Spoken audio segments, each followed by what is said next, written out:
Welcome to this session, Managing the Financial Fallout from Cancer. Navigating your insurance and benefits can be a daunting experience.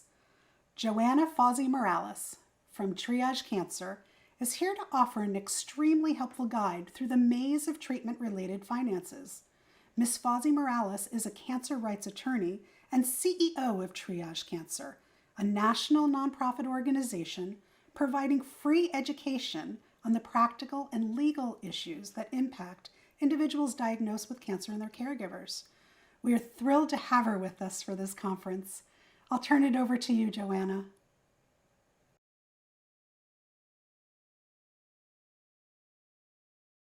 Hello, everyone. My name is Joanna Morales, and I am here to talk with you about managing the financial fallout from cancer.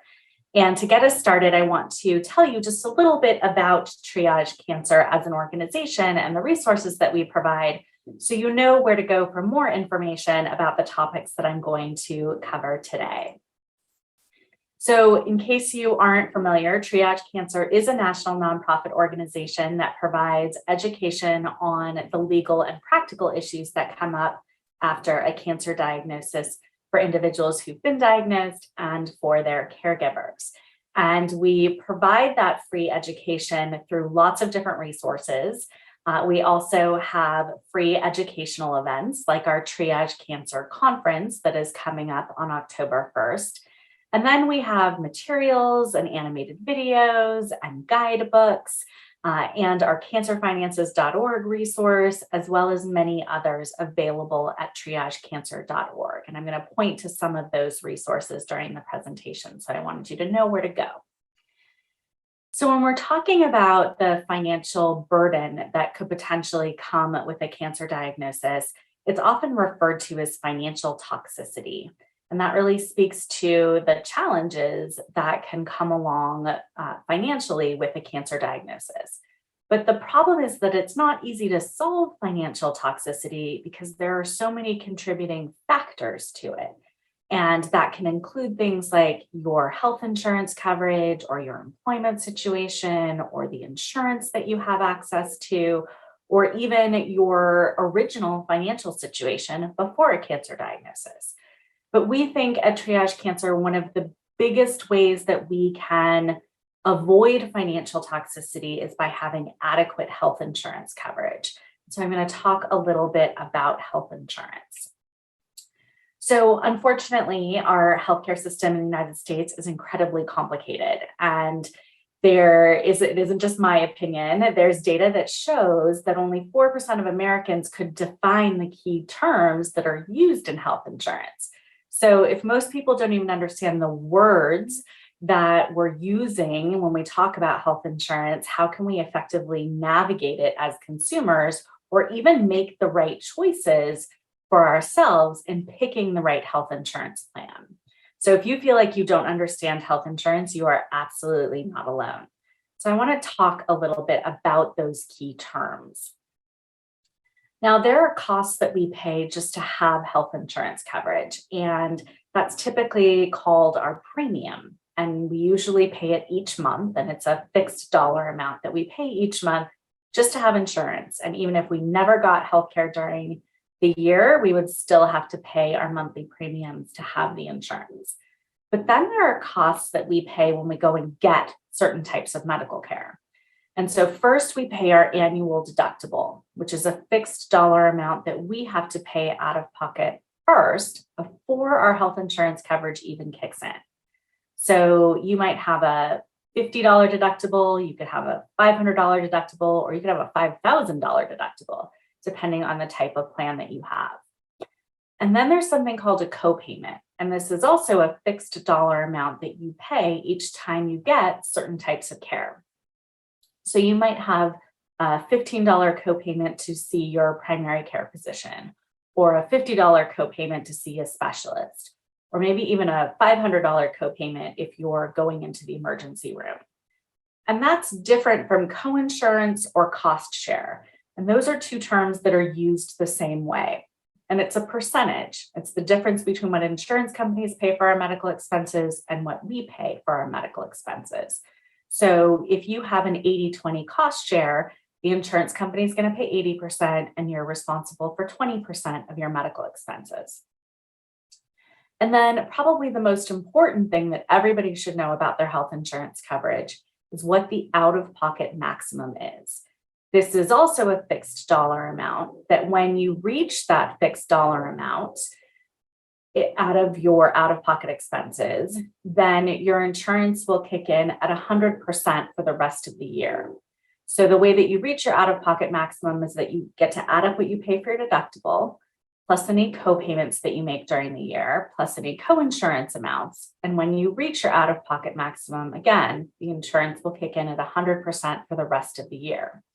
Now, your out-of-pocket maximum could be $2,000 or it could be $20,000, depending on the type of plan that you have. So to give you an example of how this actually works, Dan has a plan that has a $2,000 deductible. It's an 80-20 plan, and he has an $8,000 out-of-pocket maximum. So he spent a week in the hospital, and he walks out with a $102,000 hospital bill. So what does he have to pay of that bill, assuming he's had no other medical expenses during the year? So first he pays his $2,000 deductible, which leaves $100,000 left of that bill. But he has an 80-20 plan. So the insurance is going to pay 80% and he's responsible for 20%, which is $20,000. But how much does he actually have to pay of that $20,000 bill? Well, he has an $8,000 out-of-pocket maximum and he's already paid his $2,000 deductible. So he only needs to pay another $6,000 of that $20,000 bill, and then he'll reach his out-of-pocket maximum and his insurance will kick in and pick up the rest of that $20,000 bill.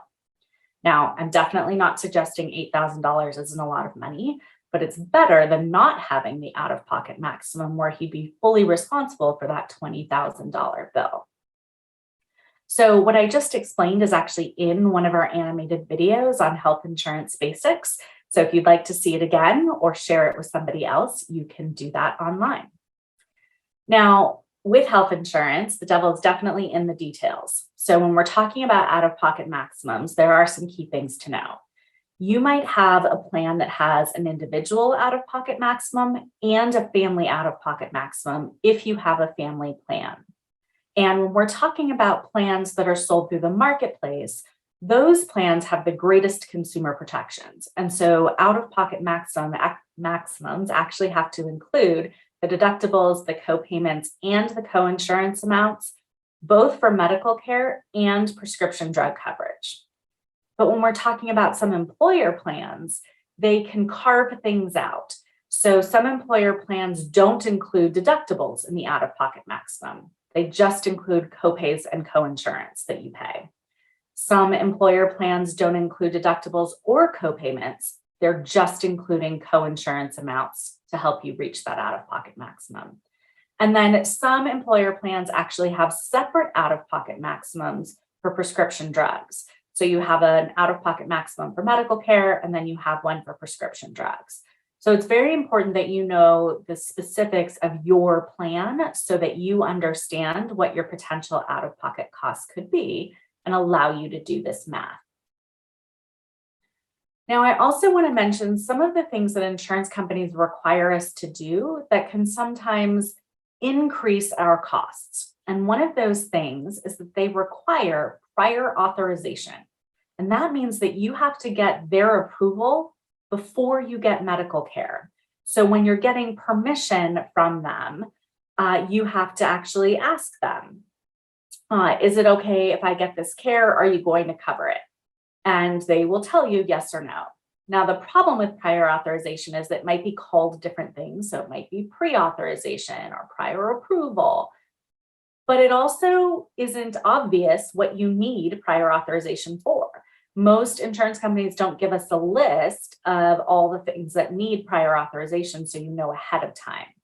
And while some healthcare facilities will actually do this for you, and you might not even know it's happening, ultimately, it's us as patients, it's our responsibility to actually get the prior authorization.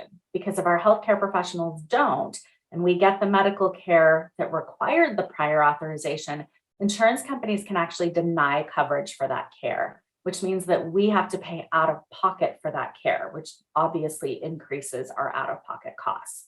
So it's important for you to ask your healthcare team and your insurance company if you need prior authorization for particular care and if the healthcare professional is going to help you do it. If they aren't, then you need to find out how to get that prior authorization from your insurance plan. And unfortunately, even if you do all the things right, it doesn't necessarily mean that your insurance company will end up paying for that care, even if you got their prior approval. And so it's important to know that prior authorization is just one first step in getting your insurance to cover that particular care. But the good news is if they do deny coverage for the care, you can still appeal. Now, when we're talking about prescription drugs, every insurance plan has what's called a formulary or a list of the prescription drugs that are actually covered by that particular plan. And the formulary is broken down into different payment tiers or levels. And where the drug you're taking falls in the levels of payment tiers is going to determine how much you actually have to pay out of pocket. So this is just an example of what a formulary tier could look like. So at tier 1, you have the cheapest generic drugs, like maybe an antibiotic, and you would only pay a $5 copayment.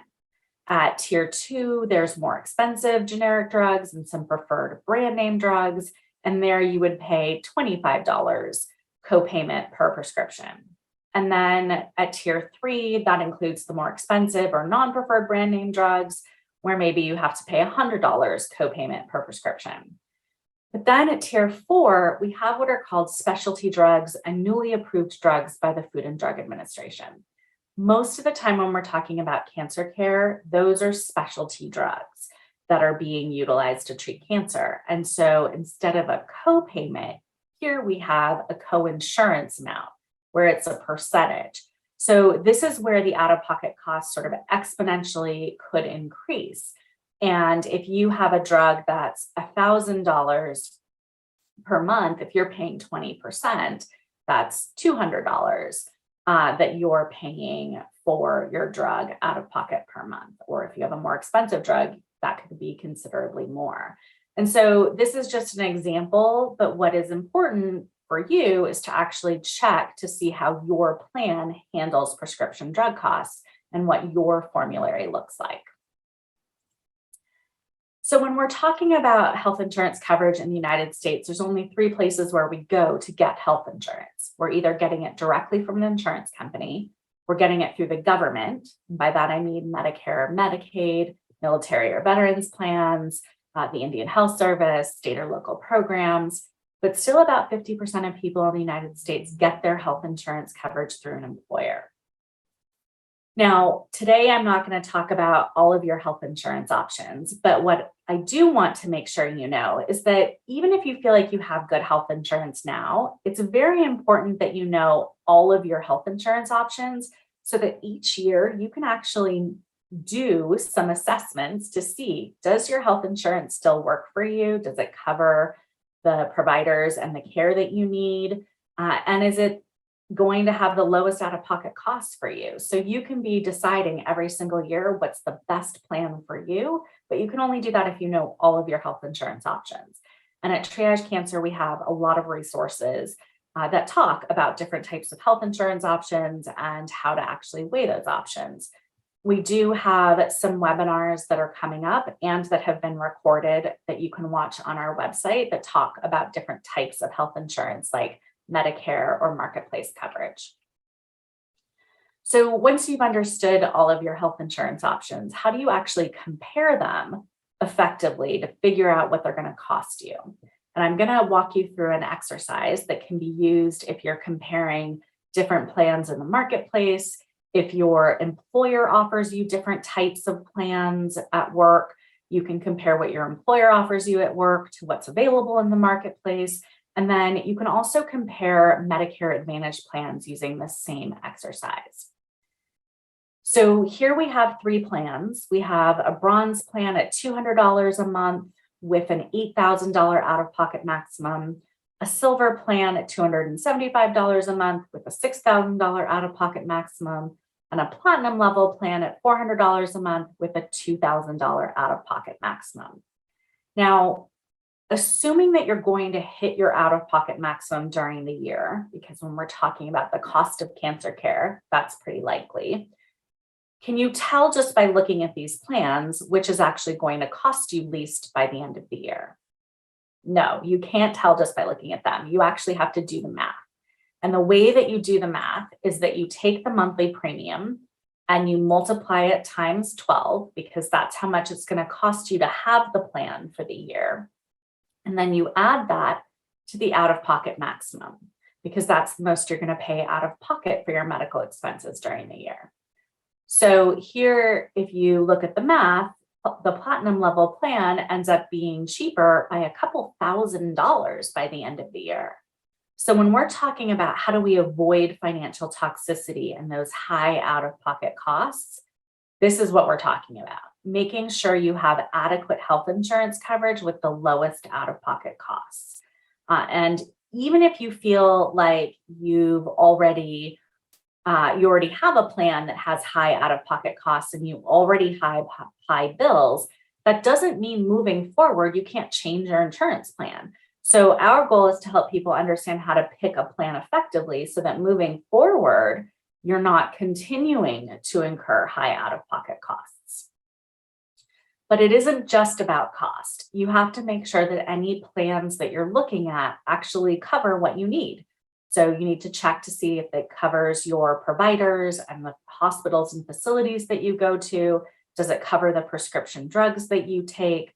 You need a plan that is actually useful for you, because if you don't pick a plan that covers those things, again, you're going to pay higher out-of-pocket costs to get access to that care. Now, when you're shopping on the marketplace, there are some tools that actually help you do this. So when you pick a plan, you can actually search for the doctors and facilities to see if your doctors and facilities are included in that plan. And you can look up to see if your prescription drugs are covered by that particular plan. Now, if you have an employer plan, you can actually go to the plan directly and ask that information. It is important, though, that when you're shopping on healthcare.gov for a marketplace plan, that you actually double check the information.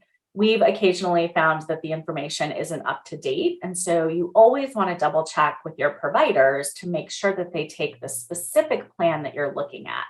And that might be a really long name. So it might be something like the Blue Cross Blue Shield 80 plus Illinois plan. So it might have lots of details in the plan name. And so you don't want to just go to your provider and say, do you take Blue Cross? You especially don't want to go to your provider and say, do you take Obamacare? Because that's not a thing.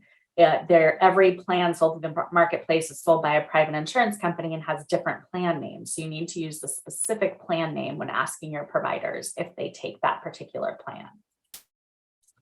Now, at Triage Cancer, we have a lot of resources to help you actually pick a plan. We have an animated video that covers some of the information that I just talked about. That's about 5 minutes long.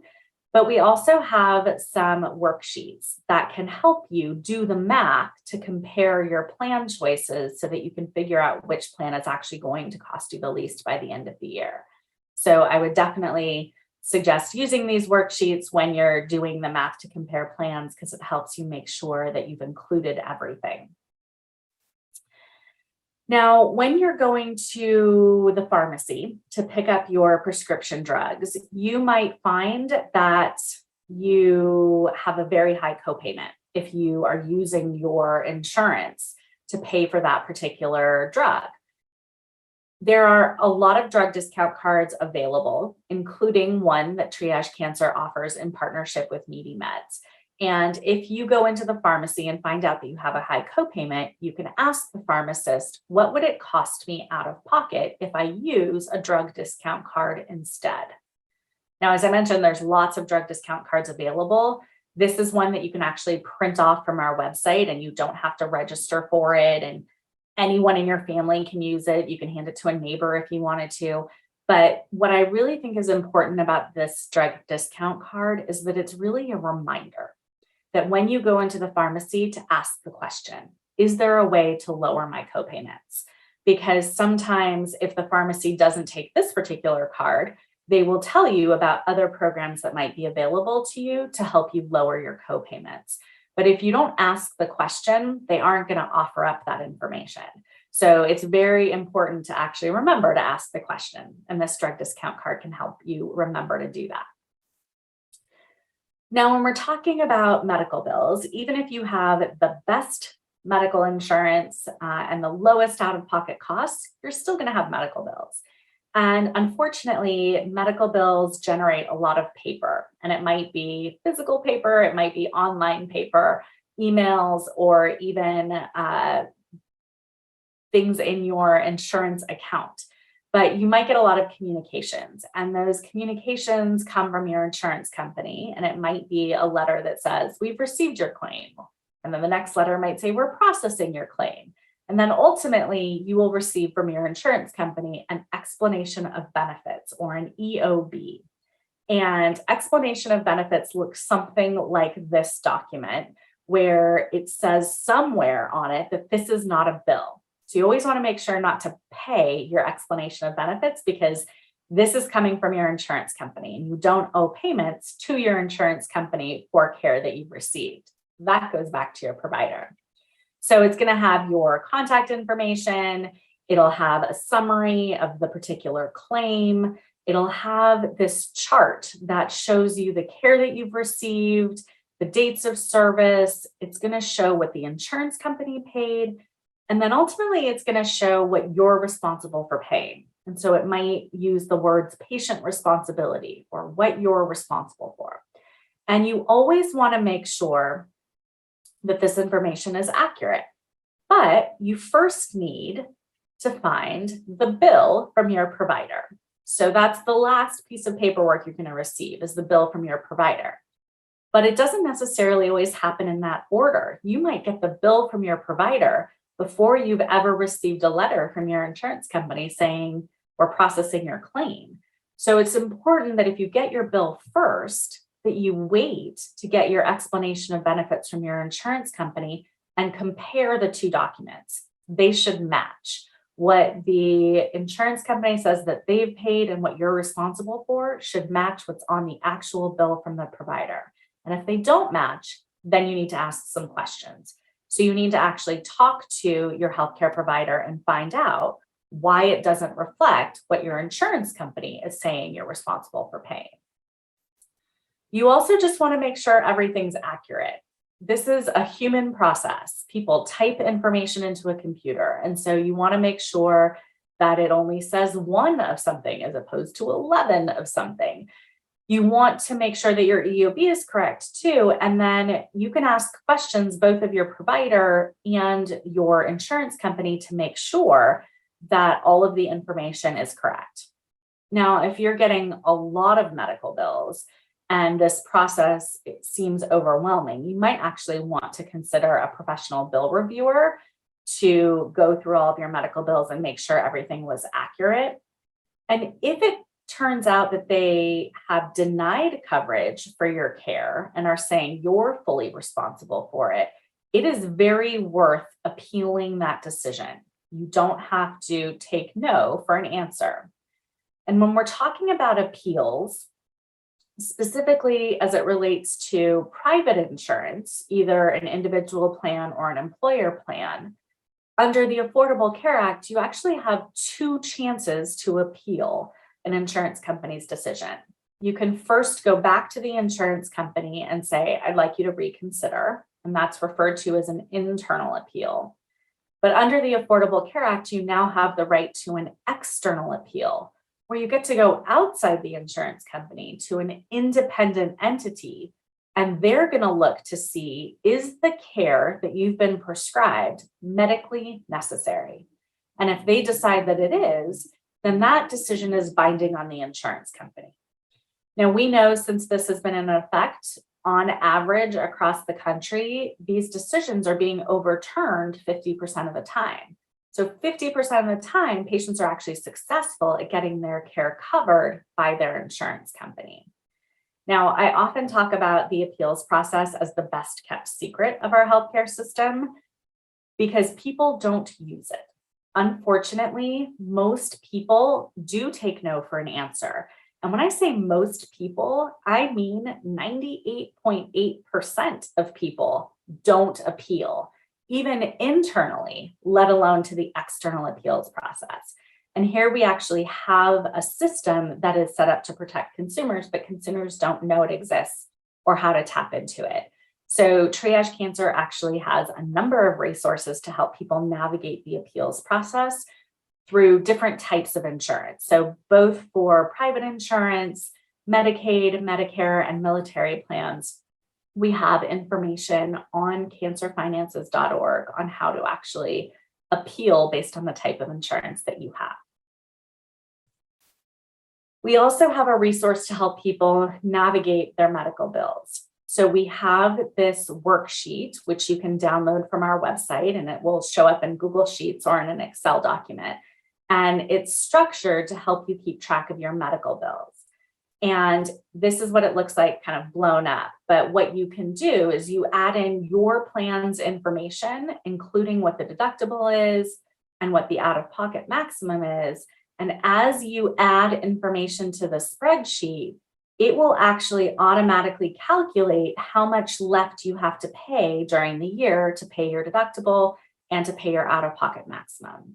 So again, this is free and on our website if it would be useful to you. I do want to mention that Equifax, Experian, and TransUnion are the three credit bureaus.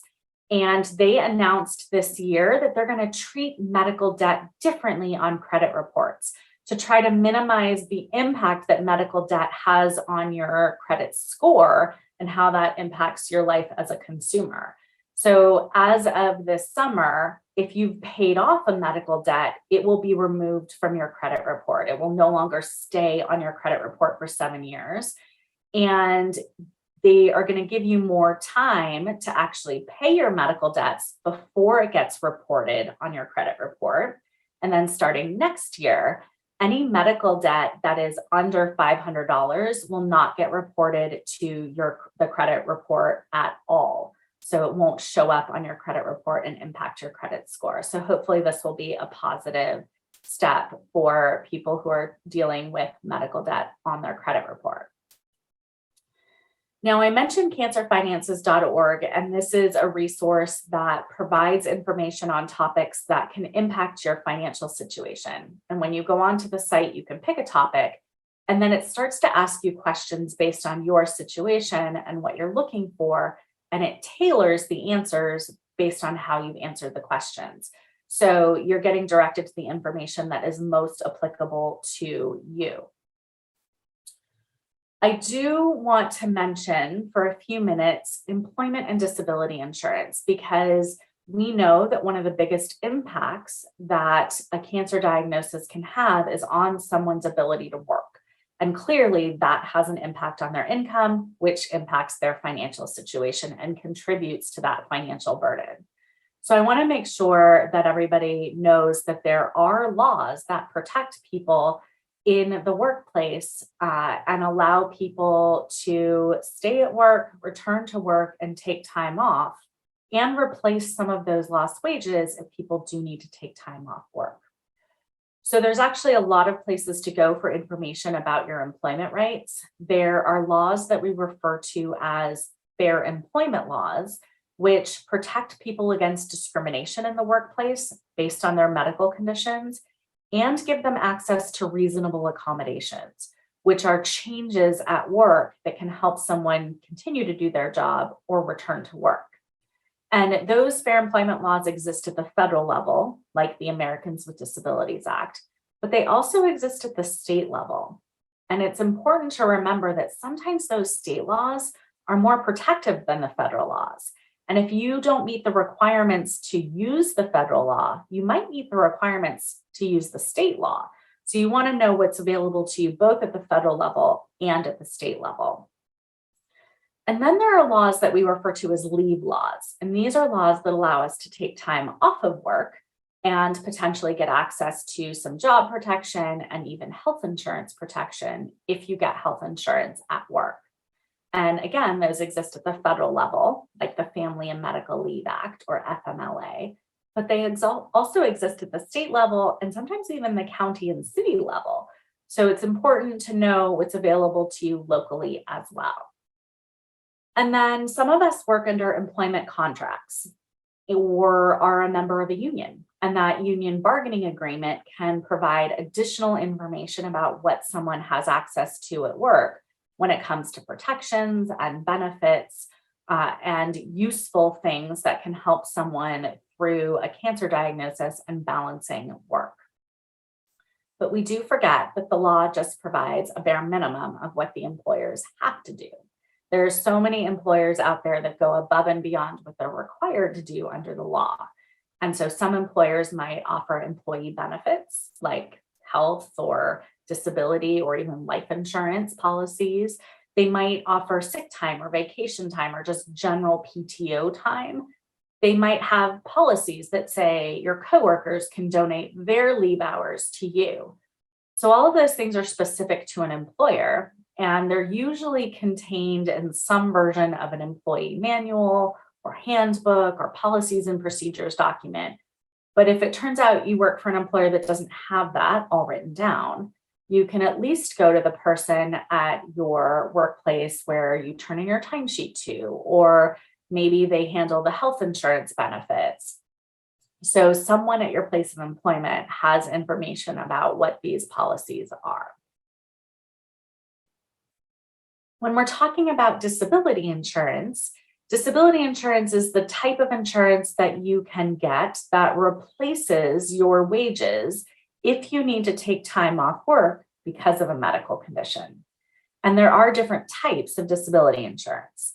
So first, there's private disability insurance that you can either buy directly from an insurance company, but most people don't actually do that in the United States. Most people don't really think about disability insurance proactively as something to purchase. Most people get access to private disability insurance through an employer, where the employer is providing that as part of the employee benefits. And I can't tell you the number of people over the years who told me, oh, I don't have disability insurance. And I sent them back to their employee manual. And it turns out that they do have disability insurance because it was just a piece of paper they signed on their first day of work. And then the employer paid the premiums. So they forgot all about it, that it was even something they had access to. So it's definitely worth double checking to see if it's something you have access to. And those private disability insurance policies can be short-term or they can be long-term.